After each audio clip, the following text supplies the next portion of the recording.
മിനു മുനീർ ഇവരുടെ ഇപ്പം നടന്നുകൊണ്ടിരിക്കുന്ന കേസുകളെ കുറിച്ചൊന്നും ഞാൻ പറയുന്നില്ല. കാരണം അതിനെക്കുറിച്ച് എന്തെങ്കിലും പറഞ്ഞു കഴിഞ്ഞാൽ ഇവരെ പേര് പറയാൻ പാടില്ല, അവരെ ഫോട്ടോ കാണിക്കാൻ പാടില്ല എന്നായതുകൊണ്ട് ഇപ്പം കറൻ്റ് ഈ കോണ്ടൻറ്റ് എന്താണെന്ന് വെച്ച് കഴിഞ്ഞാൽ ബാലചന്ദ്ര മേനോനെ കുറിച്ചിട്ട് ഈ മിനു മുനീർ ആദ്യം ഫേസ്ബുക്കിൽ പോസ്റ്റ് ഇട്ടിട്ടുണ്ടായിരുന്നു. ജാഫർ ഇടുക്കിയെക്കുറിച്ചും പോസ്റ്റ് ഇട്ടിട്ടുണ്ടായിരുന്നു, സ്റ്റോറി കമ്മിങ് എന്നൊക്കെ പറഞ്ഞിട്ട്. ഇവർ 1-2 ചാനലിന് കൊടുത്ത എക്സ്ക്ലൂസീവ് ഇൻ്റർവ്യൂവിനകത്ത് ബാലചന്ദ്ര മേനോൻ, കലാഭവൻ മണി, ജാഫർ ഇടുക്കി ഇവരുടെയൊക്കെ കുറച്ച് കാര്യങ്ങൾ പറയുന്നുണ്ട്. ഓക്കെ, ഇവരിൽ നിന്ന് ഈ പറഞ്ഞ ലേഡി എക്സ്പീരിയൻസ് ചെയ്തു എന്ന് അവരനുഭവിച്ച കുറച്ച് കാര്യങ്ങൾ അവർ എക്സ്ക്ലൂസീവായിട്ട് ഒരു ചാനലിലല്ല 3-4 ചാനലിൽ വന്നിരുന്നു പറഞ്ഞു. അതിൽ ബാലചന്ദ്ര മേനോൻ ഇവരെ ഏത് രീതിയിലാണ് മോശം ബിഹേവിയർ കാണിച്ചത് എന്നുള്ളത് ഇവർ ആദ്യം പറഞ്ഞ ചാനൽ. ഓക്കെ, ആദ്യം പറഞ്ഞത് ഫിറോസ് അലി മുഹമ്മദ് എന്ന് പറഞ്ഞിട്ടുള്ള ആ വ്യക്തിയുടെ ചാനലിലാണ്. ആ ക്ലിപ്പ് തന്നെ ഇവിടെ ഞാൻ പ്ലേ ചെയ്യാം. പുറമേ കാണുന്ന മുഖമല്ല, നമ്മൾ പുള്ളിനെ പേഴ്സണലായിട്ട് കാണുമ്പോൾ വളരെ വികൃതമായ ഒരു മനുഷ്യനാണ് ഈ ബാലചന്ദ്ര മേനോൻ എന്ന് പറയുന്ന ആള്. അത് എനിക്ക് പറയാതിരിക്കാൻ പറ്റത്തില്ല. കാരണം അദ്ദേഹം ഒരു ബഹുമാനമായ അദ്ദേഹം അർഹിക്കുന്നില്ല. കാരണം അത്രത്തോളം ഹൊറിബിൾ ആയിരുന്നു ഞാൻ കണ്ട കാഴ്ച. ഞാൻ വിറ്റ്നസും കൂടെ ആയതാണ്. ആദ്യത്തെ ദിവസം തന്നെ എന്നെ വിളിച്ചു. ഒരു 12 മണിയായപ്പോ അന്ന് എന്നോട് അമ്മ വന്നിട്ടുണ്ട്. റൂമിൽ കിടന്നപ്പോ മിനു ഉറങ്ങിയോ? ഞാൻ പറഞ്ഞു ഇല്ല. അങ്ങോട്ടൊന്നും ഒരു റൂമിലോട്ട് ഒരു കാര്യം പറയാനുണ്ട്. അപ്പൊ ഒരു കുട്ടിയുടെ ഒച്ചങ്ങടെ കേട്ടുകൊണ്ട് ഞാൻ ആ റൂമിൽ ചെന്നപ്പോ ആ കുട്ടീനെ ഇങ്ങനെ ഭീഷണിപ്പെടുത്തിക്കൊണ്ടിരിക്കുകയാണ്. ആ കുട്ടി ഇങ്ങനെ എന്തോ കണ്ടു ഭയന്ന പോലെ ഇങ്ങനെ തുറച്ചു നോക്കിക്കൊണ്ടിരിപ്പുണ്ട് ബാലേന്ദ്ര മേനോനെ. ഞാൻ ചോദിച്ചാൽ എന്താ സാറേ? ഇവിടെ ഇരിക്കാം, ഈ കുട്ടിക്ക് ഭയങ്കര പേടിയാ. അപ്പോൾ ഞാനാകെ ബ്ലിങ്ക് അടിച്ചത്, എന്തോ വാട്സ് ഗോയിങ് ഓൺ, ഇവിടെ നടക്കണം എന്നുള്ള രീതി ഇങ്ങനെ ഈ കൊച്ചിങ്ങനെ ഇപ്പൊ എന്തോ പേടിച്ച് നോക്കുന്നു, ഇയാൾ ഇങ്ങനെ ഭീഷണിപ്പെടുന്ന പോലെ അത് ചെയ്യുന്നുള്ള രീതിയിൽ ഇങ്ങനെയൊക്കെ ഇരിക്കുന്നു. അപ്പൊ ഞാൻ പറഞ്ഞു സാറേ ഞാൻ പോട്ടെ, അമ്മ തന്നെയുള്ളൂ, അമ്മക്ക് ഷുഗർ ഒക്കെ ഉള്ളതാ, ഞാൻ പോവാന്നിട്ട് എനിക്കെന്തോ ഒരു വല്ലാത്ത ഫീലിംഗ് വന്നു. ഞാൻ പെട്ടെന്ന് നിങ്ങൾ പോരുകയും ചെയ്തു. അതൊന്ന് പിന്നെ ഒരു പ്രാവശ്യം ഞാൻ അവിടെ 30 ദിവസം വർക്ക് ചെയ്തു കേട്ടോ അവിടെ ഷൂട്ടിങ്ങിന്. പിന്നെ ഒരു ദിവസമാണെങ്കിൽ ഇതുപോലെ രാത്രി വിളിച്ചപ്പോ ഞാൻ ചെന്നപ്പോ ഹലോ മിനു, അപ്പൊ എന്നോട് ആദ്യമേ തന്നെ പറഞ്ഞു സിനിമാ ഫീൽഡ് എന്ന് വെച്ചാൽ നിങ്ങൾ ഉദ്ദേശിച്ച വളരെ രസമുള്ളതാണ്, അത് ഞാൻ ഇൻട്രൊഡ്യൂസ് ചെയ്തുതരാം എന്താണ് ഫിലിം ഫീൽഡ് എന്നൊക്കെ അങ്ങനെ മുൻ പറഞ്ഞിട്ടുണ്ടായിരുന്നു. ഒരു പ്രാവശ്യം രാത്രിയൊക്കെ വിളിച്ചുകൊണ്ട് 1 മണിയായി കാണും. എനിക്ക് ദേഷ്യമൊക്കെ വന്നു. പക്ഷെ നമുക്കൊന്നും പറയാനും പറ്റത്തില്ല. അതിനിടയിൽ ഞാൻ ഈ സിനിമയിലോട്ട് വന്നപ്പോഴത്തേക്കും അയ്യോ കായിക താരം സിനിമാ താരമാകുന്നുള്ള കാര്യം പത്രത്തിൽ മുഴുവൻ അങ്ങോട്ട് വന്നു. ഇനി നമുക്ക് ഇടയ്ക്ക് നിർത്തിപ്പോയാൽ നമുക്ക് നാണക്കേട്. അപ്പൊ ഇനി നമുക്ക് അവിടെ പിടിച്ച് നിൽക്കുകയല്ലാണ്ട് രക്ഷയില്ലാണ്ടായിപ്പോയി. അപ്പൊ 1 മണിക്ക് വിളിച്ചപ്പോ ഞാൻ എന്തൊക്കെയല്ലോ അവിടെ ചെന്നപ്പോ കാണുന്ന എന്താന്നറിയോ, 3 പെൺകുട്ടികൾ ഇങ്ങനെ വിവസ്ത്രമായിട്ട് ഇങ്ങനെ ബെഡേ കിടക്കണം. ഇദ്ദേഹം മാറി മാറി ഇങ്ങനെ ഇന്റർപോസ് ചെയ്യാണ്. പിന്നെ കാണുന്ന 2-3 പേര് അവിടെ ഇരിപ്പുണ്ട്, ആണുങ്ങള്. ആരാന്നൊന്നും എനിക്കറിയത്തില്ല. ഞാൻ പെട്ടെന്ന് ഇങ്ങനെ അയ്യോ ഇതെന്താ you can sit and watch, അവിടെ ഇരിക്കും വാച്ച് ചെയ്യുന്നുണ്ട്. ഭയങ്കര വെള്ളമൊക്കെ ഭയങ്കരമായിട്ട് മദ്യപിച്ചിട്ടുണ്ടായിരുന്നു. ഞാൻ അപ്പോ അതും കണ്ടു. ഞാൻ പറഞ്ഞു എനിക്കതൊന്നും കാണണ്ടെന്ന് പറയുന്നത് സത്യമായിട്ട് ഓടിപ്പോയി. അപ്പൊ അത് രണ്ടാമത്തെ. അത് കഴിഞ്ഞിട്ട് വിളിച്ചത് എന്നെയും വേറൊരു നടി, എന്റെ അതേ പ്രായം തന്നെയുള്ള ഒരു നടി. ഞങ്ങളെ 2 പേരെയും വിളിച്ചിട്ട് പറഞ്ഞു ഇന്ന് എനിക്ക് കാണേണ്ടത് നമ്മുടെ വയനാട് സ്റ്റൈലൊക്കെ വെച്ച് പറഞ്ഞു നിങ്ങൾ 2 പേരും ഇന്ന് ഡ്രസ്സൊക്കെ മാറണം. ഞങ്ങൾ 2 അയ്യോ അത് മാറണം, എനിക്കിന്ന് നിങ്ങളെ 2 പേരും കാണണം, നിങ്ങൾ 2 പേരും വ്യവസ്ഥരായിട്ട് എനിക്കിന്ന് കാണണം. അപ്പൊ സത്യമായിട്ടും ഞങ്ങൾ 2 പേർക്കും വയ്യാത്ത എല്ലാ ദിവസം ഞങ്ങൾ 2 പരസ്പരം നോക്കി നോ സർ, അയ്യോ no no no no no അങ്ങനെ പുള്ളിക്കാരത്തേക്കും പുള്ളിക്കാരൻ അങ്ങ് മടുത്ത് പറഞ്ഞ് 2 പേരും മാറുന്നില്ല. അപ്പൊ പുള്ളിക്കാരൻ അങ്ങോട്ടങ്ങ് വ്യവസ്ഥരനായി. എന്നിട്ട് പുള്ളിക്കാരൻ അങ്ങ് മാസ്റ്റർബേഷൻ ചെയ്യാൻ തുടങ്ങിയിട്ട് പുള്ളിക്കാരെ ഇടത്തോട്ടും കൊണ്ടിരുന്നു, ഞങ്ങളുടെ ഇടത്തോട്ട്. എന്നിട്ട് ആ സ്കലനായപ്പോഴത്തേക്കും പുള്ളിക്കാരുടെ മേത്തുമാക്കി, എന്റെ മേത്തുമാക്കി. ഞങ്ങൾ 2 പേരും അറച്ച് വേറെ സത്യമായിട്ടും.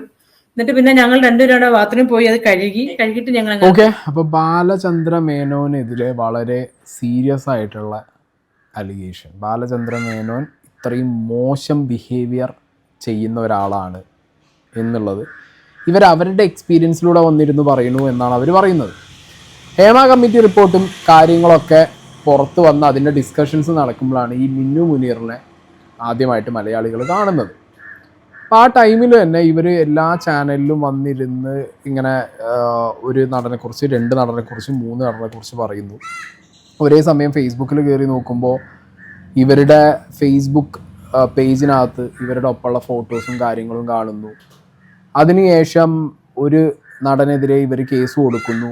ആ കേസ് മുന്നോട്ട് പോകുന്ന സമയത്ത് ആ നടനെ ഇവർ പൈസയ്ക്ക് വേണ്ടി ഭീഷണിപ്പെടുത്തി എന്ന് ആ നടൻ പറയുന്നു. അങ്ങനത്തെ ഒക്കെ കാര്യങ്ങൾ ഉണ്ടാവുമ്പോൾ റിപ്പോർട്ടർ ചാനലിൽ ഈ ലേഡി വന്നിരുന്ന് സംസാരിച്ച സമയത്ത് ഇവരുടെ ചാറ്റിനെ കുറിച്ചും ആ ചാറ്റ് വന്ന വഴിയെക്കുറിച്ചിട്ടൊക്കെ ഇവർ ഡീറ്റെയിൽ ആയിട്ട് പറയുമ്പോൾ തന്നെ സംശയങ്ങൾ അടിച്ചു തുടങ്ങിയതാണ്. ഇവരെന്താണ് ഇങ്ങനെ പറയുന്നത്, ഇതെന്താ ഇങ്ങനെ? ആ ഒരു സാധനം ഒട്ടുമിക്ക മലയാളികൾക്കും ഒരു സംശയം ഇവരെ പേരിലുണ്ട്. ഇവരുടെ ക്രെഡിബിലിറ്റി ഒരു ചോദ്യചിഹ്നത്തിൻ്റെ മുകളിലാണ്. അപ്പോഴാണ് ഇവർ ഈ ബാലചന്ദ്ര മേനോനെ കുറിച്ചിട്ടുള്ള ഈ കാര്യങ്ങൾ വന്ന് മീഡിയേൻ്റെ മുന്നിൽ പറയുന്നത്. ഈ ടൈമിൽ ഇവർ എന്താ പറയുക, ഒരു അഡ്വക്കേറ്റിനെ കുറിച്ചും പറയുന്നുണ്ട്. ഇവരുടെ ഒരു അഡ്വക്കേറ്റ്, ആ അഡ്വക്കേറ്റ് ത്രൂ ആണ് ഇവർ കേസുകൾ പോകുന്നതെന്നും പറയുന്നുണ്ട്. അതും കൂടി കണ്ടതിന് ശേഷം ബാലചന്ദ്ര മേനോൻ ഇവർക്കെതിരെ ഒരു കേസും കൂടിയും കൊടുത്തിട്ടുണ്ട്. അതിൻ്റെ കാര്യം കൂടി നമുക്ക് ഡീറ്റെയിൽ ആയിട്ട് നോക്കാം. ഈ അഡ്വക്കേറ്റ് ആരാണെന്നും അഡ്വക്കേറ്റിനെ കുറിച്ച് ഇവർ പറയുന്നതും കേട്ടോ. ഈ മറ്റ് ചില പ്രധാനപ്പെട്ട നടന്മാർ പലപ്പോഴും അത് ഈ പേര് മിനു പറയുന്നില്ലെങ്കിൽ പോലും സൂപ്പർ താരമാണെന്ന് മനസ്സിലാകുന്ന തരത്തിൽ, ദേശീയ അവാർഡ് ജേതാവാണെന്ന തരത്തിൽ ഒരു റിട്ടയേർഡ് ACPയുടെ മകളെ 5 ദിവസത്തോളം ഹോട്ടലിൽ പൂട്ടിയിട്ട് പീഡിപ്പിച്ചൊരു സംഭവം ആവർത്തിച്ച് മിനു പറയുന്നുണ്ട്. പക്ഷെ അത് കേരളം എത്രത്തോളം ഏറ്റെടുത്തിട്ടുണ്ടെന്ന് എനിക്ക് സംശയമുണ്ട്. അത് എന്താണ് ആ സംഭവം? അത് ശരിക്കും നടന്ന സംഭവം തന്നെയാണ്. ആ കുട്ടി ആരാണെന്ന് എനിക്ക് നന്നായിട്ട് അറിയാം. അപ്പം കുട്ടിയെ ഞാൻ നമ്മുടെ അഡ്വക്കേറ്റ് ഇല്ലേ സംഗീത് സാറിനെ പരിചയപ്പെടുത്തി സംഗീത് ലൂയിസ് സാറിനെ അവരോട് സംസാരിക്കുകയും ചെയ്തിട്ടുണ്ട്.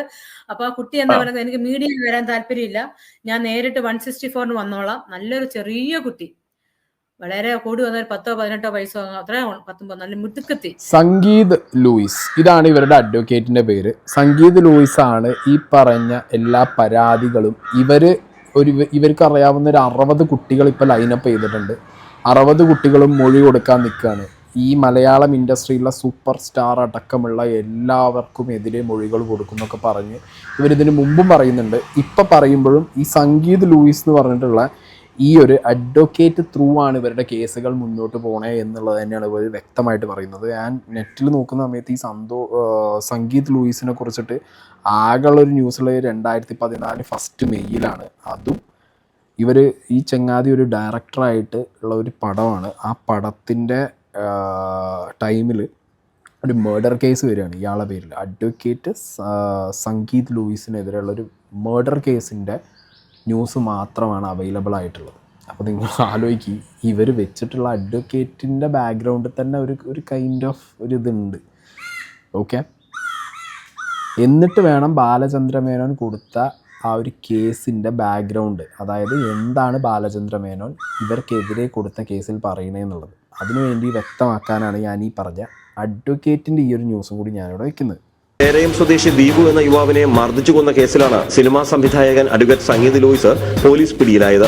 കുണ്ടറ പേരയത്ത് വെച്ച് സംഗീതും ജിജി മിറാൻഡയും പ്രതീഷും ചേർന്ന് ദീപുവുമായി വാക്കുതർക്കമുണ്ടാവുകയും തുടർന്ന് മൂവരും ചേർന്ന് കല്ലെറിഞ്ഞും മർദ്ദിച്ചും അവശനാക്കുകയും ചെയ്തു.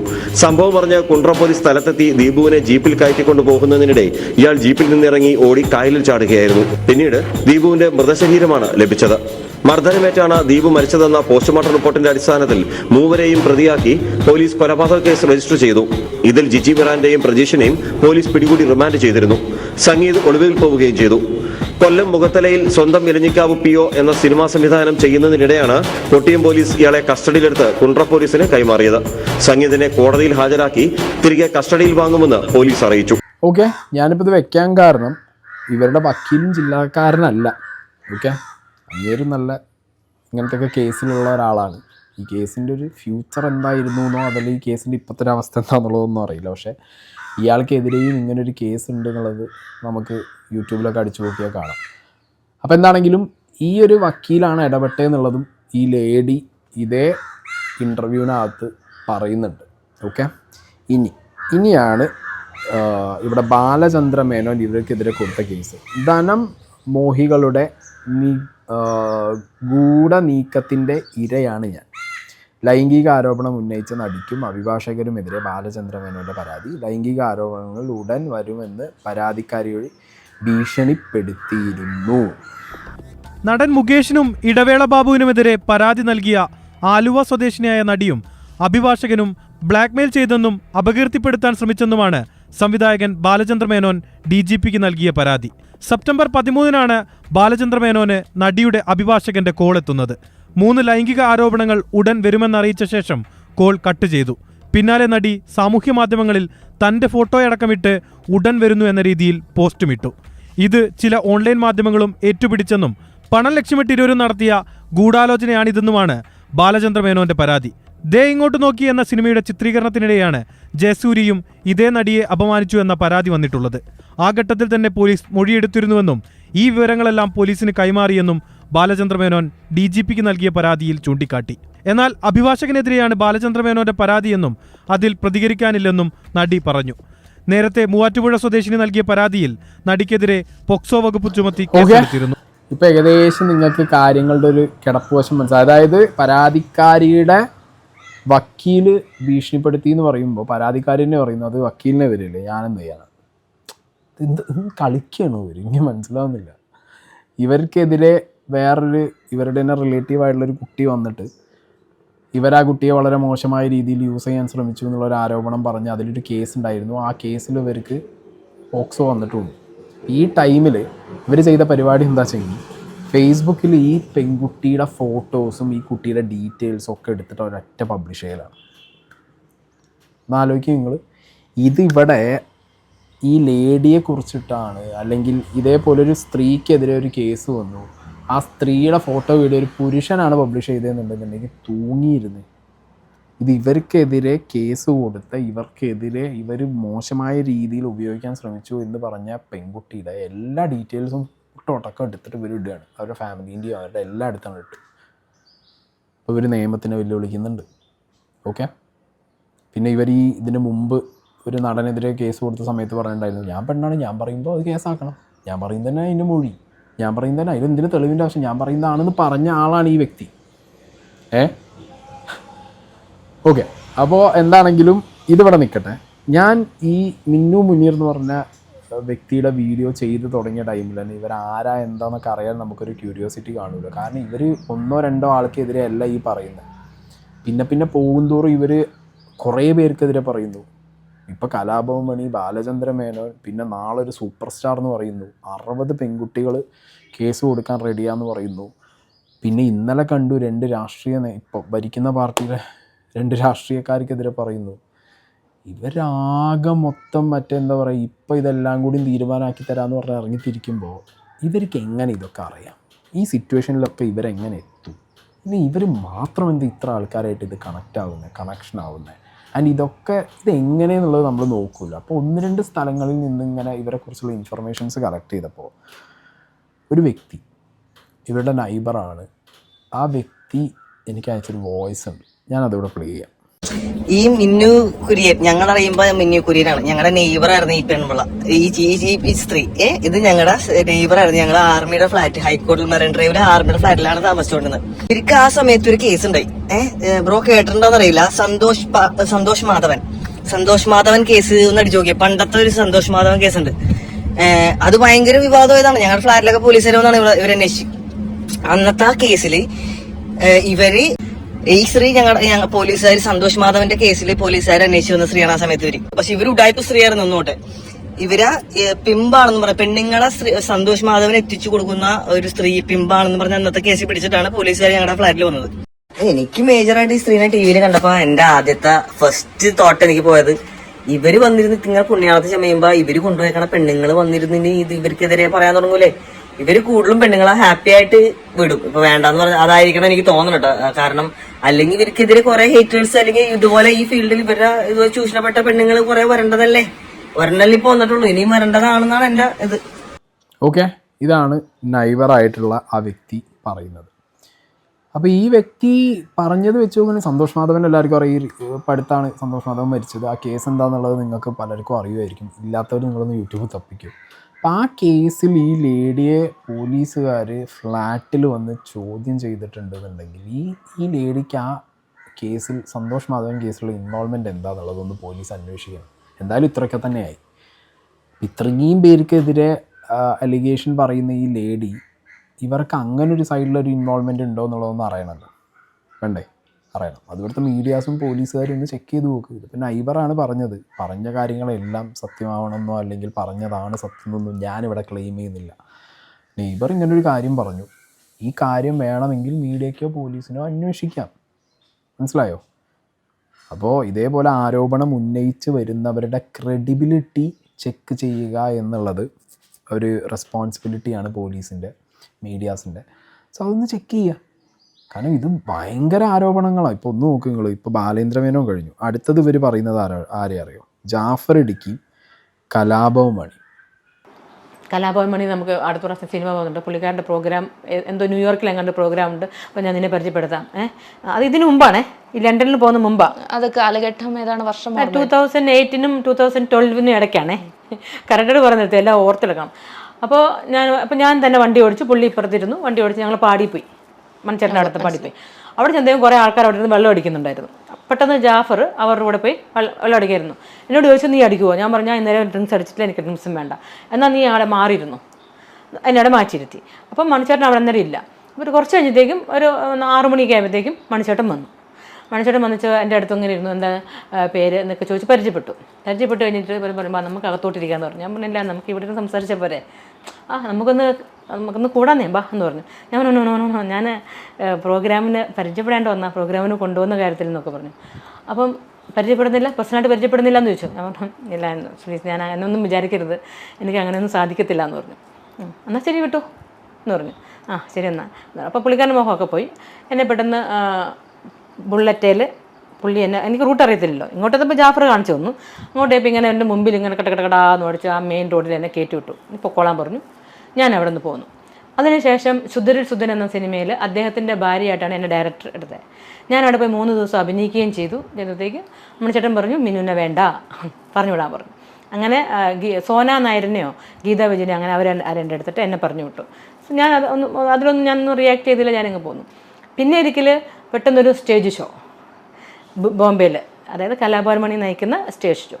അതിനകത്ത് ഞാൻ ദേവാനന്ദൻ്റെ കൂടെ എന്താണെന്ന് എന്നോടൊന്നും ആ പാട്ടുണ്ടായിരുന്നു. പിന്നെ മണിച്ചേട്ടൻ്റെ കൂടെ സോന സോന അതുണ്ടായിരുന്നു. പിന്നെ എൻ്റെ ഡാൻസ് ഉണ്ടായിരുന്നു. ഞങ്ങളോട് അപ്പം എന്തുമാത്രം പ്രാക്ടീസ് ചെയ്തതാണ് നമ്മൾ. അതിനൊക്കെ വേണ്ടി ഞാൻ അവിടെ പോയി. അവിടെ ചെന്ന് കഴിഞ്ഞത്തേക്കും മണിച്ചേട്ടനെ കണ്ടിട്ട് പറഞ്ഞു, ആദ്യമേ തന്നെ ദേവാനന്ദൻ്റെ കൂടെ പാടിയത് മണിച്ചേട്ടൻ കണ്ടില്ല, അറിഞ്ഞില്ല. അതുകൊണ്ട് ദേവാനന്ദൻ്റെ കൂടെ പാടി. അത് കഴിഞ്ഞിട്ട് ഇറങ്ങി കഴിഞ്ഞപ്പോഴത്തേക്കും പറഞ്ഞു, സോനൊന്നും വേണ്ടാന്ന് പറഞ്ഞു. അത് കട്ട് ചെയ്തു. എൻ്റെ ഡാൻസും കട്ട് ചെയ്തു. ഇന്നൊന്നും ഒന്നും ചെയ്യുന്നില്ല. ഞാൻ പറഞ്ഞത് എന്ത് പറ്റി? അങ്ങനെ എന്നെ ഇതാക്കി. എനിക്കങ്ങ് സങ്കടം വന്നിട്ടൊന്നും വേല, ഭയങ്കര വിഷമമായി. ഞാൻ എന്നിട്ട് അപ്പം തന്നെ എന്തെൻ്റെ ഇരട്ടി കാശ് ഫ്ലൈറ്റിന് കൊടുത്ത് എൻ്റെ സ്വന്തം പൈസ എടുത്ത് ഞാൻ നാട്ടിലോട്ട് തിരിച്ചു പോന്നു. പിന്നീട് കാണുന്ന പുള്ളിക്കാരനെ കാണുന്ന ഇലഞ്ഞിക്കാവ് എന്ന് PO സിനിമയിലെ പുള്ളിക്കാരനുണ്ട്. അന്ന് ഞാൻ എൻ്റെ റൂമിലും പുള്ളി വന്ന് റൂമിൽ കെട്ടി. അപ്പോഴത്തേക്ക് എനിക്ക് സങ്കടമൊക്കെ ഉണ്ട്, നല്ല സങ്കടം, ഒരുപാട് ബ്രാഗുമൊക്കെ ചെയ്താൽ ഞാൻ. അപ്പോൾ പുള്ളിക്കാരൻ കയറി വന്ന ഉടനെ അങ്ങ് പൊട്ടി കരച്ചിൽ, ഭയങ്കര കരച്ചിൽ. ഞാനിങ്ങനെ ഇരിക്കുക, പുള്ളി ഇവിടെ ഇരുന്നിട്ട് എൻ്റെ കാലെടുത്ത് പുള്ളിയുടെ മടിയിലോട്ട് വെച്ചിട്ട് ഇങ്ങനെ പിടിച്ചേക്കുക. ഞാൻ ഒരിക്കലും അങ്ങനെ ചെയ്യാൻ പാടില്ലായിരുന്നു. ഇപ്പം ഞാൻ വിചാരിച്ചു, ഇനി ആക്ടേഴ്സ് അല്ലേ, ഇനി അഭിനയിച്ച് കരയുന്നതാണെന്ന് ഞാൻ ശരിക്കും ഇങ്ങനെ നോക്കിയപ്പോൾ കുടുകുടാന്ന് കണ്ണുനീര് വരുന്നു. ഞാൻ പറഞ്ഞില്ല, മണിച്ചേട്ടൻ വിട്, എൻ്റെ കാലിന്ന് വിട്, ക്ഷമിച്ച് കാലിന്ന് വിട്, ഞാൻ അൺകംഫർട്ടബിളായി, എപ്പോഴെങ്കിലും വീഴാം. അപ്പോൾ പുള്ളി പറഞ്ഞില്ല, ഞാനതൊരിക്കലും ചെയ്യാൻ പാടില്ലായിരുന്നു, അയ്യോ ഞാൻ എന്തോ ചെയ്തേന്, അങ്ങനെ കുറേ കരഞ്ഞ് പറഞ്ഞു. പുള്ളിക്കാരൻ ഡ്രിങ്ക്സ് പഠിച്ചിട്ടുണ്ടായിരുന്നു കേട്ടോ. അത് കഴിഞ്ഞിട്ട് പിന്നെ ഞാൻ പറഞ്ഞു, അയ്യോ ഒന്ന് നിർത്താവോ, കരച്ചിലൊന്ന് നിർത്ത് പ്ലീസ് പറഞ്ഞപ്പോൾ പരസ്യം നിർത്തി. എന്നിട്ട് പറഞ്ഞു, ഇല്ല എന്നോട് ക്ഷമിച്ചോ? ഞാൻ പറഞ്ഞു ക്ഷമിച്ചു എന്ന് പറഞ്ഞു. അത് കഴിഞ്ഞിട്ട് പിന്നെ മീനിങ് ആ പാട്ടൊക്കെ പുള്ളി എനിക്ക് കൊണ്ട് പാടുകയൊക്കെ ചെയ്തു. ഞാൻ പറഞ്ഞു, ഞാൻ ഐ എം ഓക്കെ. അപ്പോൾ ഇനി പിണക്കമൊന്നും ഇല്ലല്ലോ? ഞാൻ പറഞ്ഞു, ഇല്ല പിണക്കമൊന്നുമില്ല. അങ്ങനെയാണ് പുള്ളിനെ ലാസ്റ്റ് കാണുന്നത്. കേട്ടില്ലേ? ഇതാണ് അവർ കലാഭവൻ മണി, ജാഫർ ഇടുക്കി കലാഭവൻ മണിയുടെ അടുത്ത് ഇവരെ കൊണ്ടുപോയി. അതിനുശേഷം മണി ഇവരെ കാല് പിടിച്ചു, പാട്ടുപാടി കൊടുത്തു. ഇനി എത്ര പേരെ ഇവർ പറയും? ഇനി ഇവർ എത്ര പേരെ പറയും എന്നുള്ളതാണ് ഞാൻ ഭയങ്കര ക്യൂരിയോസിറ്റി എനിക്ക്. ഇത്ര പേരെ പറയുമ്പോഴും ഇവർ പറയുന്ന വേറെയും കുറേ കാര്യങ്ങളുണ്ട്. ഞാൻ നേരത്തെ പറഞ്ഞ പോലെ ഇവർ ഇൻ്റർവ്യൂവിനകത്ത് പറയുന്നുണ്ട്. ഇതൊക്കെ ഇവരുടെ ഒരു മാർക്കറ്റിംഗ് ആണ്. ഞാനൊരു ആക്ട്രസ്സാണ്, ഞാനപ്പോൾ ഇവരുടെ ഒപ്പമുള്ള ഫോട്ടോസ് ഞാൻ ഇടും. പിന്നെ ഇതിന് മുമ്പ് ഇവർ കേസ് കൊടുത്ത നടൻ്റെ കാര്യം സംസാരിക്കുമ്പോൾ ഞങ്ങളൊക്കെ ഇവിടെ തന്നെ ഉണ്ടെന്ന് അറിയിക്കാൻ വേണ്ടിയിട്ടാണ് നമ്മളിതൊക്കെ ചെയ്യണം. ഒരു കൈൻഡ് ഓഫ് അവിടെ തന്നെ ഒരു ത്രട്ടനിങ്ങിന്റെ സ്വരം ഉണ്ട്. ഞാൻ പറയട്ടെ, നമ്മൾ ഒരേ ഫീൽഡ് ആകുമ്പോൾ ചിലപ്പോൾ ഒന്ന് റോൾ ചെയ്യാനൊക്കെ ഇച്ചിരി പൈസയൊക്കെ ചോദിച്ചിരിക്കും. ഞാൻ പറഞ്ഞില്ല, ഞാനൊരു സിംഗിൾ പേരന്റ് ആയിരുന്നു. എനിക്ക് 2 കുട്ടികളുണ്ട്. അപ്പൊ പെട്ടെന്നൊരു അത്യാവശ്യം വന്നപ്പോ നമ്മൾ ചോദിച്ചു. പിന്നെ ഞാൻ പറയട്ടെ, അന്ന് എനിക്ക് ആ പീഡനത്തിന് ശേഷം ഞാനും മുകേഷും ശത്രുക്കളല്ലായിരുന്നു. അദ്ദേഹം പിന്നെ എന്നെ വിളിക്കുന്നുണ്ട്. അതായത് ഇങ്ങനെ സോപ്പിട്ട്, നീ ആരോട് അന്ന് നടന്ന സംഭവം ഒന്നും ആരോടും പറയല്ലേ എന്നുള്ളൊരു സോപ്പിട്ടുള്ള പുള്ളിക്കാരനുണ്ടായിരുന്നു. അപ്പൊ ഞാനും പതൊക്കെ ആ ഒരു നയത്തിൽ നിന്നു. എന്താണെന്നറിയോ, ഇന്നില്ലെങ്കിൽ നാളെ എന്നെ പുള്ളിക്കാരൻ ഏതെങ്കിലും ഒരു സിനിമയിൽ ഇൻട്രൊഡ്യൂസ് ചെയ്യും. 1, 2 എനിക്ക് മെമ്പർഷിപ്പ് തരുമായിരിക്കും എന്നൊക്കെ വിചാരിച്ചപ്പോ ഞങ്ങൾ നമ്മൾ എനിമീസ് അല്ലായിരുന്നു. ഇടയ്ക്കിടയ്ക്ക് തന്നെ മിണ്ടുമൊക്കെ ചെയ്യുന്നുണ്ടായിരുന്നു. അപ്പൊ അങ്ങനെ ഇരിക്കുമ്പോൾ ഞാൻ ഇടയ്ക്ക് സ്മൈലിയൊക്കെ അയച്ചു വേണേക്കും. അതൊക്കെ ഞങ്ങളുടെ അതെന്തുവാ ഒരു മാർക്കറ്റിംഗ്. ഞങ്ങളൊക്കെ ജീവിച്ചിരിപ്പുണ്ടേ എന്നുള്ള അത് ഒരു ഓർമ്മപ്പെടുത്തല്ലേ. ഓക്കെ, സോ ഡെഫിനറ്റ്ലി ഇവരുടെ ഒരു ബാക്ക്ഗ്രൗണ്ട് ചെക്ക് നടത്തുന്നത് നല്ലതാണ് ഇൻവെസ്റ്റിഗേഷൻ ടീം. ഓക്കെ, ഇവരാരാ, എങ്ങനെയാ, ഇവർക്ക് പ്രീവിയസ് ഇതേപോലെ കേസോ കാര്യങ്ങളോ ഉണ്ടായിരുന്നോ, അല്ലെങ്കിൽ ഏതെങ്കിലും കേസിൻ്റെ ഭാഗമായിട്ട് ഇവരെ എൻക്വയറി നടത്തിയിട്ടുണ്ടോ, ഇവരുടെ മൊഴി അല്ലെങ്കിൽ ഇവരെ അറസ്റ്റ് ചെയ്ത് അതൊക്കെ അന്വേഷിക്കുക. എന്നാലേ ഈ വ്യക്തിയുടെ ബാക്ക്ഗ്രൗണ്ട് കിട്ടിയാലേ ഇപ്പോൾ ഇവർ നാളെ വന്നിട്ട് ആർക്കെതിരെ ആരോപണം പറയാം. ഇവരുടെ വക്കീൽ വിളിച്ച് ഭീഷണിപ്പെടുത്തണമെന്ന് പറയുന്നു. ഇവർക്ക് തന്നെ ഒരു 10-60 ആളെ എടുത്ത് കൂട്ടിക്കൊണ്ടു. കാരണം ഇന്ത്യയിലെ നിയമം അങ്ങനെയാണ്. സ്ത്രീകൾ വന്നിട്ട് അങ്ങോട്ട് പറയുമ്പോഴത്തേക്കും ആണുങ്ങൾ ലോക്കായി. അതിൽ ജെനുവിൻ ഏതാ ഫേക്ക് ഏതാന്ന് കണ്ടുപിടിച്ച് വരുമ്പോഴത്തേക്കും ഏകദേശം തീരുമാനമാവും, ടൈമും പോവും, നാട്ടുകാരിത് മറക്കും. എന്നാൽ പിന്നെ പിച്ചി ചീന്തലും മാന്തലും ഒക്കെ ആണെങ്കിൽ കിട്ടും ചെയ്യും. ഫേക്ക് കേസാണെന്നുണ്ടെങ്കിൽ അത് വളരെ സങ്കടകരമായിട്ടുള്ള കാര്യമാണ്. കാരണം വന്ന ആർക്കും ഏത് ലേഡിക്കും എന്ത് പറഞ്ഞിട്ട് പോകാമെന്നുള്ളൊരു അവസ്ഥയാണെങ്കിൽ അത് മോശമാണ്. ഇല്ല, ജെനുവിൻ കേസാണെന്നുണ്ടെങ്കിൽ ആ ജെനുവിൻ കേസിന് ഒരു സ്ട്രോങ് ആയിട്ടുള്ളൊരു പൊസിഷൻ സൊസൈറ്റിയിൽ കിട്ടണമെന്നുണ്ടെങ്കിൽ ഫേക്ക് കേസുകൾ പൊട്ടിപ്പൊളിയണം. ഫേക്കാന്ന് തന്നെ വരണം. ഫേക്ക് കേസ് കൊടുത്ത സ്ത്രീകൾക്കെതിരെ കേസ് കൊടുക്കണം.